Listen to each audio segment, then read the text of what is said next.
So there is chaos in New York, there's crimes erupting left and right, and later on there is the silhouette of a man quickscoping people in the sky. But for some reason, the one superhero whose entire stick is being the friendly neighborhood Spider-Man is nowhere to be found.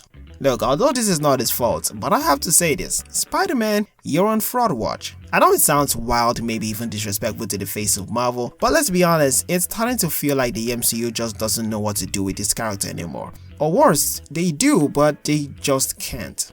So welcome to today's video, where we'll be diving deep into something that's been quietly bothering a lot of Marvel fans.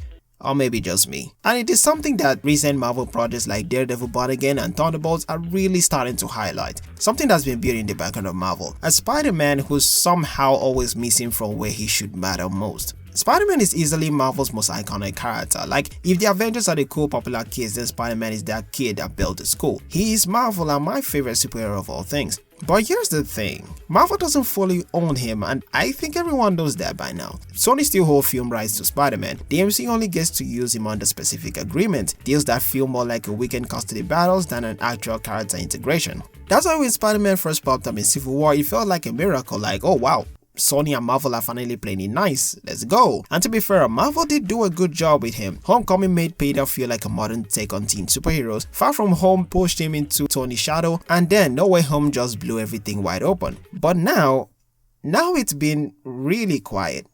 In fact, suspiciously quiet. Look at the recent MCU projects so tied down to New York, and yet there's no Spider-Man, like Daredevil, Born Again. And I will be completely honest with you, and please do not take this personal or feel like I hate Daredevil, but I haven't watched Daredevil yet.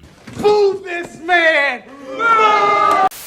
I'm planning to watch from season 1, but I haven't caught up yet, so for now I don't really know much about it, so I'm not gonna sit down here and pretend like I did. But from what I've seen and what's been circulating online, chaos is erupting in New York, literal street level warfare, kingpin, murders, corruption, everything that could go wrong in New York is definitely going wrong. And yet, no Spider-Man. Not a single mention, not even a reference. Like, this is Spider-Man's city. His whole thing is being a friendly neighborhood Spider-Man to the people of New York or wherever he is. For some reason, people are getting killed and there's crime literally every time and he's just not there. And don't even get me started with the Thunderbolts. A massive event has hit New York again, and I don't think this is even a spoiler, but everyone knows about the Void and how he's quickscoping the citizens of New York City, turning them into God knows what. And guess who's not around? Spider-Man. Now maybe Marvel's like, hey, that's not his problem, but it kinda is, isn't it? This is literally the guy who pulled up to Germany just to throw hands with Steve Rogers. I get that was a big Marvel event movie, so it made sense, but come on, this is a cinematic universe. The entire universe is supposed to connect one way or the other. I also understand it's not an easy task, but a quick solution to solving something like this is at least reference Spider-Man one way or the other. At least reference him doing something, whether it's a news outlet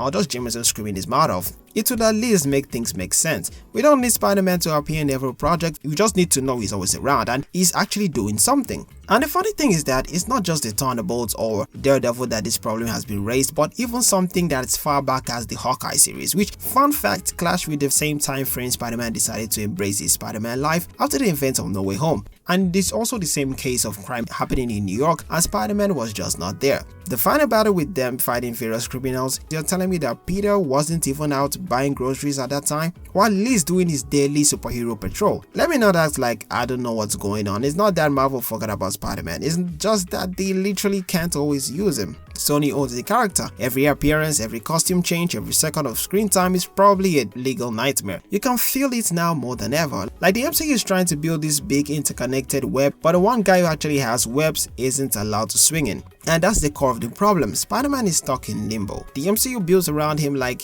he's there, but also he's not. He's isolated, pocketed into his own movie, and only brought up when it's Avengers level threat time. So what now? What we know is that there's Spider-Man 4, which is rumored to be a more grounded street-level Spider-Man. Maybe that's Marvel's way of finally reckoning him with characters like Daredevil, Echo, and the rest of New York crew. And honestly, that would be a great move. I mean, who knows? Spider-Man is, should I say, the face of Marvel. And ask anyone to mention one Marvel character and I'll bet you that 90% of them always go for Spider-Man. We need the locality of Spider-Man in the MCU. Spider-Man needs to be around and feel like part of Marvel. So yeah, I think the MCU has a big Spider-Man problem that just needs to be fixed. It's not just about missing cameos, it's about narrative weight, about a character who should be central but instead feels like a guest star in his own universe. Hopefully Marvel and Sony can sort it out. Hopefully Spider-Man 4 fixes this. Hopefully we can start seeing Peter not just in the big finales but also in small moments too. Maybe other series or a small crossover, just like it has always been in the comics and in every other media. Hopefully, for the love and mental health of every Marvel fan, Disney just buys Sony at this point. I'm sorry, but for Spider-Man that just has to happen. So that's all I came to rant about today. And to be honest, you don't always have to agree with my take on things. What do you guys think about this? And while you're down there, you could also like and subscribe for more videos and also help to grow the channel as well. But that's it from me on this one. Until next time, I'm out.